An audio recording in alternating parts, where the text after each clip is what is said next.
Hi friends, welcome to Siku new blog रे आपन को स्वागत एंड गुड मॉर्निंग फ्रेंड्स। आशा करूँ आपण मैंने बहुत भले थे फ्रेंड्स। सिकुन गोटे नुआ ब्लॉग रे आपन को स्वागत फ्रेंड्स। देखिपे बर्तमान आम आसचु बाबा सिद्धेश्वर मंदिर माने आमर माने अनुगुल जिला आठमल्लिक ब्लॉक रो ओडुसिंगा ग्राम आमर देउल झरी गोटे मंदिर अच्छी जोटा कि बहुत फेमस।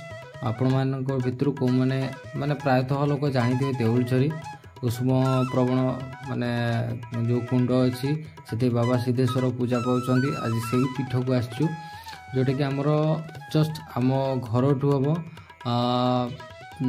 22 किलोमीटर दूर। तो सेठी देखिपे ये हूँ तार गेट लुक आसला बेलू तो देखिले केते बहुत सारा भीड़ केते पूरा गाड़ी आसला। बर्तमान टाइम भी हो जाइए आमर 11:30 पाखापाखि जेहेतु आम आसबार टी लेट करदेलु। तो चलतु जीवा ठाकुर को दर्शन करवा। आ देखिपे एबे आगुरी एक्चुअली सका काउड़िया मैंने पूरा भीड़ लगी एबे टिके से भीड़ टी कमिला परी लगुच। आ देखिपे ये हूँ से किया बण भितर बाबा सिद्धेश्वर पूजा पाँच। चलतु जीवा ये देखिपे लोक मैंने माने भक्त मैंने केते पूरा दर्शन करके फेरुचंती। आमे जाऊछु देखु भितर किंची एमती माने बाजार लुक अच्छी मंदिर को एंट्री कला बेले। चलतु जीवा वीडियो कंटिन्यू रही फ्रेंड्स, जमा भी स्किप करेंगे।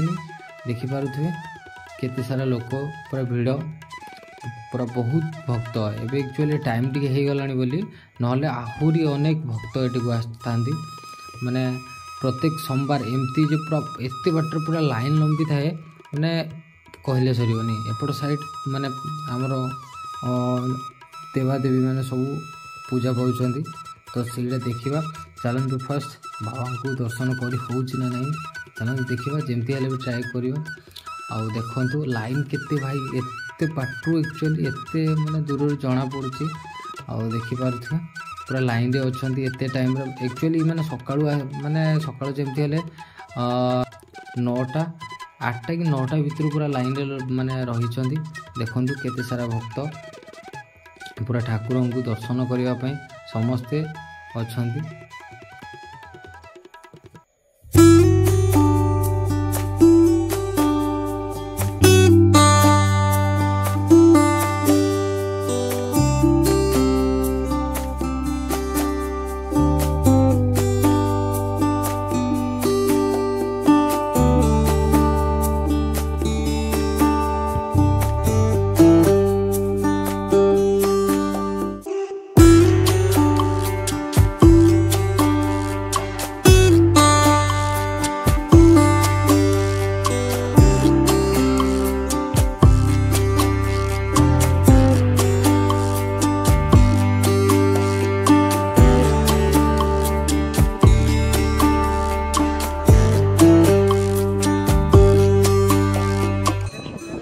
देखिले तो फ्रेंड्स केते पूरा सारा भीड़ पूरा ठाकुर को दर्शन करने। ये हूँ बाबांकर मंदिर देखु केते सुंदर देखा बहुत सुंदर परिवेश। ये ठाकुर को माने पाना देखु केमती पूरा सुंदर माने उड़ुची बहुत शांति लगुच जगह को आसिले। भक्त पूरा तो बहुत सारा पूरा घेरी रही। चलतु जीवा जो उष्म कुंड अच्छी तो सियाड़े बुलिकी आसवा वीडियो रे कंटिन्यू रहिबे। ये देखंतु बहुत सारा एटी कुंड अच्छी जोरे कि आगुरु सब कुंड मानकर सब ना लिखा होतला। एबे सब ये कुंड मानकर प्रत्येक सब कुंड रे माने अच्छी ना अच्छी एथिरे ठाकुर सब स्नान करंती बोली कुआ हुए। आ देखंतु ये जो कुंड को जाउछु ये एक्चुअली सब कुंड रो अधिक पूरा गरम कुंड होची एटा आ पूरा बहुत गरम हुए माने कहंती। आ देखंतु केते सारा भक्त एठी आसीके देखुचंती। आईटा देखो पूरा एत पूरा बाष्प बाहरी पड़ुचे माने यहाँ गोटे आश्चर्यजनक जिनस जोटा माटी तलू एक्चुअली एत पूरा गरम पानी पूरा आसुची बहुत गरम पूरा जोटा कि यहाँ ये जो कुंड अच्छी ना ता साइड पटू गोटे पानी जाऊँगी ओवरफ्लो होना माने पानी जाऊँगी से पानी एमती हाथ रे जस्ट माने आमर 5 सेकेंड भी धरी हेनी पूरा एत पूरा गरम। आ भक्त मैंने देखिपे से कुंड रे किसी पैसा पकाउछंती आ किए चाउल पकाउछंती। आ देखंतु पूरा किते पूरा हावा उठुची पूरा सतरे ये पाखरे ଦେଖନ୍ତୁ କେମିତି ପୁରା ପାଣି ପୁରା ଯେଉଁ ପଡ଼ିଛି ସବୁ ଜିନିଷ ସବୁ ସିଝି ଯାଇଛି। ଆଉ ପତ୍ର ଗୁଡ଼ାକୁ ବି ପଡ଼ିଲେ ଆକ୍ଚୁଆଲି ଗୋଟେ ଦିନ ଭିତରେ ପୁରା ସିଝିଯିବ ଏଇଟା, ମାନେ ଏତେ ପୁରା ମାନେ ଉତ୍ତପ୍ତ ହେଇକିନା ରହିଛି ଏଇଠି।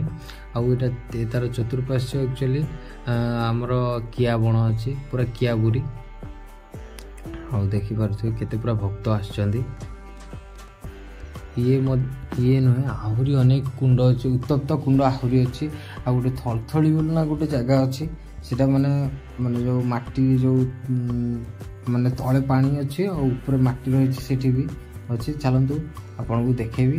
ଏବେ ଦେଖନ୍ତୁ ବହୁତ ସାରା ଭକ୍ତ ଯେଉଁମାନେ ବି ଆସୁଛନ୍ତି ସମସ୍ତେ କୁଣ୍ଡକୁ ମାନେ ଦେଖୁଛନ୍ତି। ଆଉ ଦେଖନ୍ତୁ ଇଏ ମଧ୍ୟ ଆଉ ଗୋଟେ କୁଣ୍ଡ। ଆଉ ଏଠି ବହୁତ କୁଣ୍ଡ ଅଛି, ଇଏ ବୋଲି ନାହିଁ। ଆଉ ଟୋଟାଲ ପୁରା କିଆବୁରି ଅଛି। ଆଉ ଏଠି ପୁରା ପ୍ରତ୍ୟେକ ଦିନ ମାନେ ଭକ୍ତ ପୁରା କେବେ ବନ୍ଦ ନାହିଁ। ପ୍ରତ୍ୟେକ ଦିନ ଦୂର ଦୂରାନ୍ତରୁ ଭକ୍ତମାନେ ଆସିଥାନ୍ତି, ବହୁତ ଆଡ଼ୁ ମାନେ ପୁରା ବହୁତ ଦୂରରୁ ଆସିଥାନ୍ତି ଠାକୁରଙ୍କୁ ଦର୍ଶନ କରିବା ପାଇଁ। ଚାଲନ୍ତୁ ଯିବା ଆଗକୁ ଯେଉଁ କୁଣ୍ଡମାନେ ଅଛି ସମସ୍ତ ମାନେ ସବୁ କୁଣ୍ଡ ଦର୍ଶନ କରିବା।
ଆପଣମାନେ ଦେଖିଲେ ତ ଫ୍ରେଣ୍ଡସ୍ କେତେ ସାରା କୁଣ୍ଡ ଅଛି, ଆହୁରି ମଧ୍ୟ କୁଣ୍ଡ ଅଛି। ଆଉ ଦେଖନ୍ତୁ ସବୁଆଡ଼େ ଆମର ମାନେ ମନ୍ଦିରର ପୁରା ଚାରି ସାଇଡ଼୍ରେ କିଆ ବଣ ଦେଖନ୍ତୁ। ଏପଟ ସାଇଡ଼୍ ଯେଉଁ ଦେଖାଯାଉଛି ଏପଟ ସାଇଡ଼୍ ଆକ୍ଚୁଆଲି ସେ ଥଳଥଳି ଅଛି, ଯେଉଁଟାକି ଏବେ ପୁରା ଅନାବନା ଘାସ ଲାଗିଛି। ଆଉ ଏଠି ସାପ ଫାପ ବି ସବୁ ରହୁଛନ୍ତି। ଆଉ ଚାଲନ୍ତୁ ଯିବା। ଆଉ ଆମେ ସବୁ ଆସିଛୁ ଦର୍ଶନ କରିବାକୁ। ବହୁତ ଟୁରିଷ୍ଟ ଦେଖନ୍ତୁ ଭାଇ, ବହୁତ ଲୋକ। ଆଉ ଗୋଟେ ଜିନିଷ ଜାଣିଛନ୍ତି, ଏବେ ଟିକେ ଗହଳି କମି ଯାଇଛି, କାହିଁକିନା କାଉଡ଼ିଆ ମାନେ ସବୁ ପଳେଇଛନ୍ତି ନା, ସେଥିପାଇଁ ଗହଳିଟା ଟିକେ ମାନେ କମ୍ ଲାଗୁଛି, ନହେଲେ ପୁରା ବହୁତ ମାନେ ଗହଳି ହେଇଥାଏ। ଆଉ ଦେଖନ୍ତୁ ଇଏ ବି ଗୋଟେ ଉଷ୍ମକୁଣ୍ଡ, ମାନେ ବହୁତ ସାରା ଏଠି ଉଷ୍ମକୁଣ୍ଡ।